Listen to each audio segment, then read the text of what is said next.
Hi everyone, good evening. ఒక చిన్న అభిప్రాయాన్ని షేర్ చేసుకుంటున్నా, దయచేసి ఎవరేమనుకోవద్దు.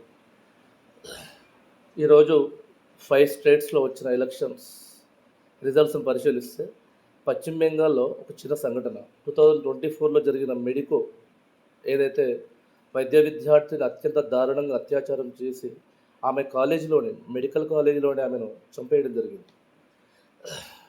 ఆ వైద్య విద్యార్థిని యొక్క తల్లికి ఈ ఎలక్షన్స్లో కంటెస్టింగ్గా అవకాశం ఇచ్చి నిలబెడితే అక్కడ ఉన్న ప్రజలు స్వచ్ఛందంగా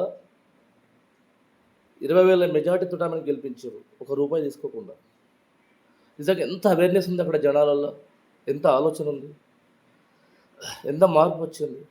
అదే మన తెలంగాణ స్టేట్లో డైరెక్ట్ అంటున్నాను, దయచేసి ఎవరేమనుకోవద్దు.